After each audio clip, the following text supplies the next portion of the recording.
News नशा, आदत हर खबर की। देश के चीफ जस्टिस अभी डीवाई चंद्रचूड़ हैं। सीजेआई यानी chief justice of India he supreme court के सर्वेसर्वा होते हैं। सीजेआई चंद्रचूड़ इस साल 10 नवंबर को रिटायर हो जाएंगे। सीजेआई चंद्रचूड़ का कार्यकाल 2 साल का है। हालांकि डीवाई चंद्रचूड़ के बाद जो चीफ जस्टिस होंगे उनका कार्यकाल इतना बड़ा नहीं होगा, कोई 6 महीने तो कोई 1.5 साल तक सीजेआई रहेंगे। Justice Sanjeev Khanna, justice BR Gavai और जस्टिस सूर्यकांत, ये तीनों ऐसे टॉप जज हैं जो फ्यूचर में सीजेआई बनेंगे। इनमें सबसे पहला नंबर जस्टिस संजीव खन्ना का है। सीजेआई चंद्रचूड़ अब रिटायर होंगे तो उनके बाद जस्टिस संजीव खन्ना ही देश के अगले प्रधान न्यायाधीश बनेंगे। तो चलिए जानते हैं उन तीनों जजों के बारे में। सुप्रीम कोर्ट में जजों की वरीयता लिस्ट में सीजेआई चंद्रचूड़ के बाद जस्टिस संजीव खन्ना का ही नाम आता है। जस्टिस संजीव खन्ना 11 नवंबर 2024 को सीजेआई का पदभार संभालेंगे। वो महज 6 महीने तक ही सीजेआई रहेंगे। वह 13 मई 2025 को रिटायर हो जाएंगे। जनवरी 2019 से पहले संजीव खन्ना दिल्ली हाईकोर्ट के जज थे। उन्हें सुप्रीम कोर्ट में प्रमोशन मिला था। संजीव खन्ना का सुप्रीम कोर्ट में 4 साल से अधिक का कार्यकाल हो चुका है। वह इस दौरान 358 बेंचों का हिस्सा रहे। वह 90 से अधिक फैसले दे चुके हैं। हाल ही में जस्टिस संजीव खन्ना ने ही अरविंद केजरीवाल को अंतरिम जमानत दी थी।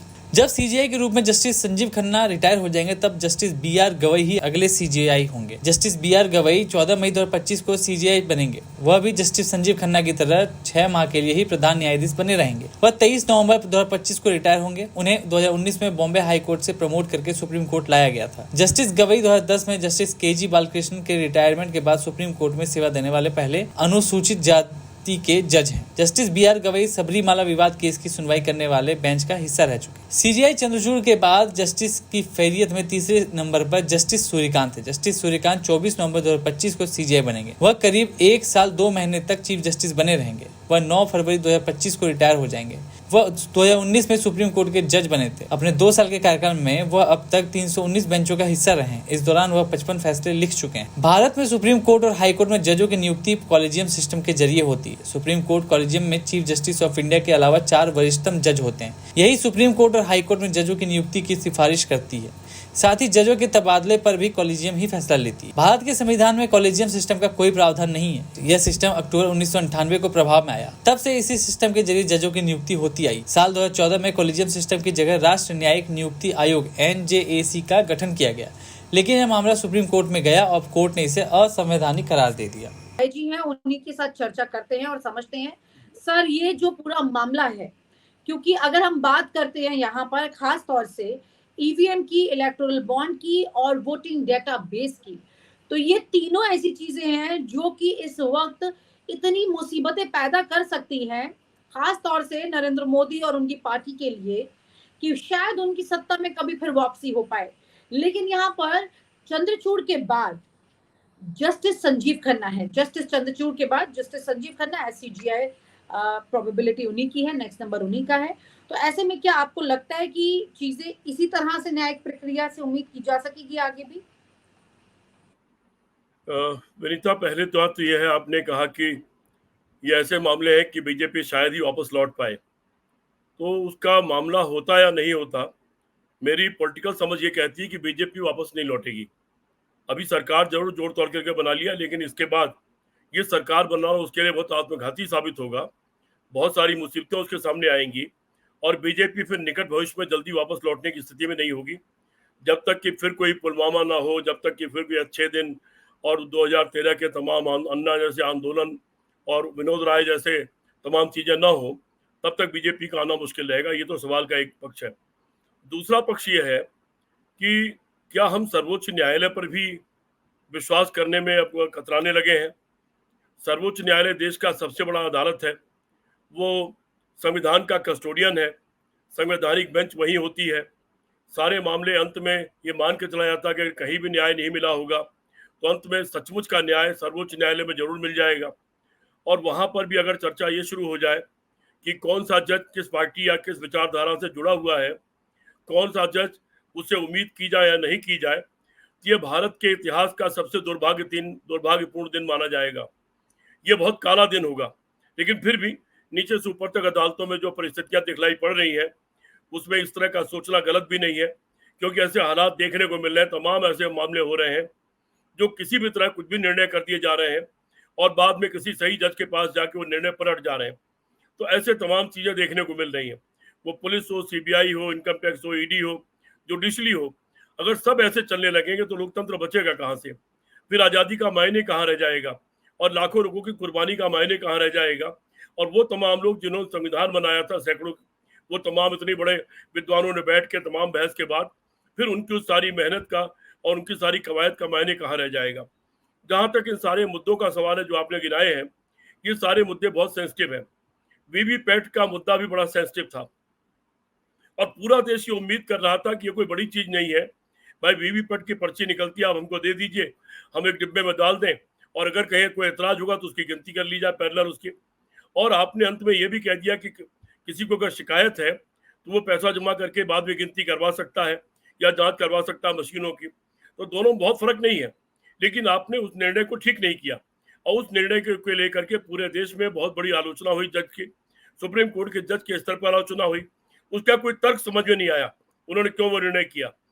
अभी जो मामले हैं वो चाहे इलेक्टोरल बॉन्ड के हो या वीवीपैट की पर्ची के हो या ईवीएम के हो, और उसके बाद अभी जो लेटेस्ट हुआ है कि तमाम जगहों पर वोट बढ़ गए, अचानक 1,07,00,000 वोट बढ़ गए। चुनाव में पड़े हुए वोटों में और गिने हुए वोटों में बड़े पैमाने पर अंतर दिखलाई पड़ रहा है। ये बहुत ही खतरनाक परिस्थिति है भारत के लोकतंत्र के लिए, विश्वसनीयता के लिए। अगर भारत की जनता को विश्वास ही नहीं बचेगा, विश्वास नहीं था इसीलिए वोट डालने कम लोग निकले कि हमारे वोट डालने से फर्क नहीं पड़ना तो हम क्यों डालने जाए। ये बहुत चिंतनीय विषय है और मुझे लगता है कि इस पर सबको चिंता करने की आवश्यकता है। जो लोकतंत्र के में विश्वास करते हैं, जो उसके लिए लड़ते हैं, जो लोग संविधान में विश्वास करते हैं उसके लिए लड़ते हैं, और देश के हर नागरिक के लिए चिंता का विषय है। सर्वोच्च न्यायालय को भी इस पर चिंतित होना चाहिए, क्योंकि सर्वोच्च न्यायालय वो अंतिम न्यायालय है जो कस्टोडियन है संविधान का, और जिसको अंतिम निर्णय देना है देश के हित में। कहीं भी कानून टूट रहा है, देश का लोकतंत्र टूट रहा है, उसी को निर्णय देना, उसी को बचाना, उसी के लिए वो बनाया गया है, उसी को ताकत दी गई है। क्या जिस तरह सीजीआई चंद्रचूड़ से हम उम्मीद करते हैं, आज की तारीख में जनता काफी ज्यादा उनकी चर्चा करती है। कोई भी व्यक्ति कई बार पद को जीवित कर देता है। जस्टिस संजीव खन्ना जो कि इनके बाद सीजीआई बनेंगे, इस पर आपका क्या कहना है? विनीता, मेरा एक मानना है कि जस्टिस चंद्रचूड़ से हम लोगों ने ज्यादा उम्मीदें मान ली हैं, उनके पुराने कार्यों को देख करके, उनके रुख को देख के, उनके रोल को देख करके। लेकिन बीच में ये भी देखा आपने कि कई सारे मामले थे, चूंकि हो चुके थे, वो हो चुके थे, वह चलिए अब इसमें कोई निर्णय की जरूरत नहीं, इसको क्यों पलटा जाए। तो वो न्याय भी मैं अच्छा न्याय मैं नहीं मानता हूँ। अगर कोई काम गलत हो गया है, किसी में कानून संविधान टूटा है, तो चाहे वो हो चुका हो, उस पर आपको टिप्पणी जरूर कर देना चाहिए कि अब हो गया, इसमें कुछ उल्टा नहीं किया जा सकता, लेकिन ये गलत था, ये टिप्पणी जरूर कर देनी चाहिए। इस तरह का रुख जरूर अख्तियार करना चाहिए। तो ऐसी चीजों में हमने देखने को मिला है कि ऐसी चीजें हुई नहीं है, लेकिन फिर भी जस्टिस चंद्रचूड़ को लेकर के पूरे देश में एक मान्यता है कि उनके हाथ से न्याय निकलेगा, वो ऐतिहासिक न्याय करेंगे और देश के लोकतंत्र को और संविधान को बचाएंगे, यहाँ की व्यवस्था को बचाएंगे। बाकी जजों के बारे में लोग शंका की निगाह से देख रहे हैं, इसीलिए मैंने प्रारंभिक टिप्पणी में कहा आपने कि यह बहुत दुर्भाग्यपूर्ण दिन होगा कि हमको सर्वोच्च न्यायालय में भी ये परिस्थितियां देखनी पड़े कि कौन जज सत्ता विरोधी है या सत्ता पक्ष का है या निष्पक्ष है या किसी खास विचारधारा को मानने वाला है। अगर ये परिस्थितियां सर्वोच्च न्यायालय के स्तर पर पैदा हो गई, फिर लोकतंत्र और संविधान को बचाना बहुत मुश्किल हो जाएगा। जी विनीता जी। जी सर, आपको क्या लगता है सर, इस बार ज्यादा वक्त ना लिए, क्योंकि मुझे याद है 2019 के बाद भी काफी ज्यादा मतलब ईवीएम को लेकर की याचिकाएं लगी थी, सवाल उठे थे, लेकिन कुछ खास उसका असर नहीं हुआ। 5 साल तक मामला ऊपर नीचे ऐसे ही चलता रहा।